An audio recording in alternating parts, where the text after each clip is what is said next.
everybody. Welcome to Evaluating Your Business Plan After COVID. We are pleased to have you here today. I am Executive Director Maggie Longest. I work for Downtown Ashland Association, and I'm co-hosting this event with Dominion Energy Innovation Center. Today, we are pleased to have Doug Carleton, the chairman of BizWorks, which is an accelerator and incubator program for small businesses in Chesterfield County.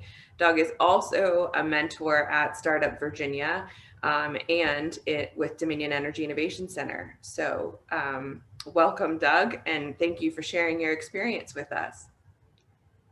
Thank you, Maggie. We are here to talk about our new normal. So this presentation is being made in early 2021. It's been a tough year behind us for small business owners in 2020. And as we look ahead, Doug, help us think through what we should be considering and what trends are here to stay. Okay. Well, hello, everybody. And thank you, Maggie, for having me here. Defining the new normal is like trying to define how many angels are on the head of a pin. The new normal almost changes every day. But going forward, a lot of things are beginning to become clear that probably weren't clear 6 to 12 months ago because of what we're still going through and will be going through. But at this point, for small business, when you talk about the new normal, which most of you know, but is probably becoming more and more important, is your online presence, e-commerce, because thanks to the pandemic, so many people have been at home.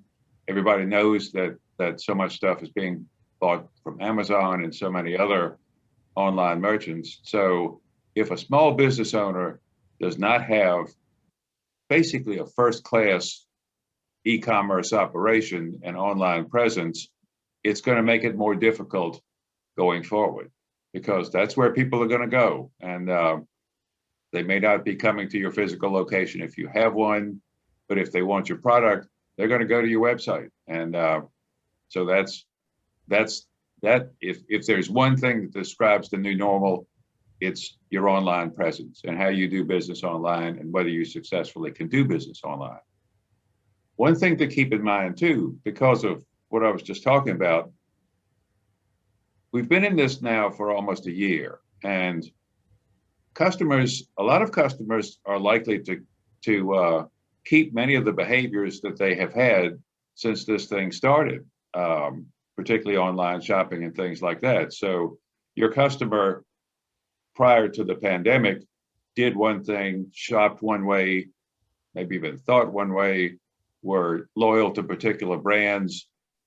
The pandemic and the pandemic shopping experiences has gotten people to try new brands and new ideas in shopping and things like that. A lot of it they like. A lot of it's not going to change. So you have to understand that your customers may be keeping some of the same habits that they did recently as opposed to when you used to deal with it before, and you need to be aware of that. So online e-commerce is it. And think in terms of, just think on the surface, Instagram, YouTube, Etsy. Those are just a couple of the places where things are found so often now. So all of those you need to be familiar with, active on, if depending on your product and what you have to sell, product or service. But you need to know those channels and all the other channels and which ones are the most effective. So that's something that's part of your e-commerce strategy. You have to know it. Absolutely. What are some best practices that you've seen bricks and mortar businesses, businesses with physical locations implementing in the past few months? Curbside pickup and online ordering and in-store pickup. For example, there are a lot of businesses, Target being one of the biggest, their curbside pickup business is tremendous. A lot of restaurants, things like that, it's more in-store pickup. But customer pickup has become a much more prevalent way to do business, because they don't want to go into the stores, or the stores won't let them come into the stores. So probably that. Another thing which has become critical is safety protocols. If people are coming into the stores, we see you can't come in without a mask on anymore. But then in the stores, there may be certain physical distancing separations, or products may be displayed in different ways. So things like that are what are really changing the in-store experience. So in downtown Ashland, we have a lot of businesses that rely on the quaint charm of our atmosphere here, and on a very personal service, a very unique experience that you have in our businesses. How do you see that carrying forward? Do you think that is still valuable, and how does that translate in the online, with the online trends? Well, that's a two-piece question. I have, ever since I've been in the business, which is since before you were born, actually. I have always been obsessed with personal service. I don't care what the business is, good personal service matters. So I think, excuse me, I think that because so many people have stayed home, and now that things, as of early March 2021, are beginning to loosen up, I think that people are going to want to get out to places like downtown Ashland, any place where it's friendly, there's people contact and so forth. So I think, and I hope I'm right, but I believe people are going to be craving personal service even more, because they haven't had it. They haven't been able to have it online. Imagine a conversation, for example.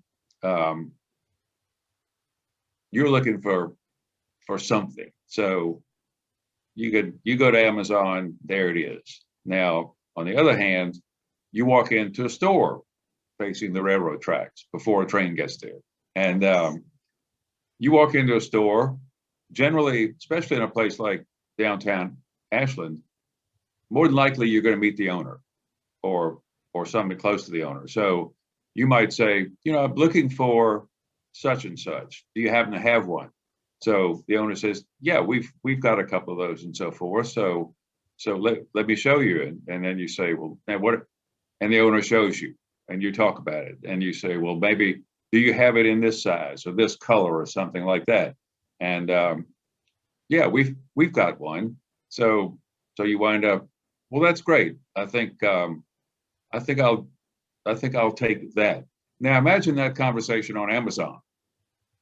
Ain't gonna happen. So the personal service aspect of any kind of consumer-facing business is always important, but I think that it's going to be more desired now. I hope I'm right, but I'm fairly sure that I am right, because we're all starved for personal contact. So if you go into a store and a shop, you want to be there. You want to smell it. You think about retail, walking into a shop, the smell is often something that resonates with you.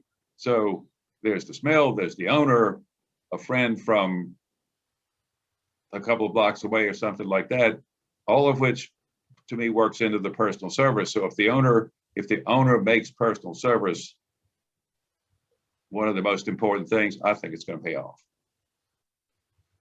That's great. You have a bullet point here, cash behind the dam. Do you want to explain that concept?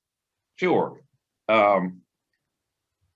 There is more cash in consumers' bank accounts now, probably than ever. Recently, the cash savings have gone up in the last several months, something like 23%.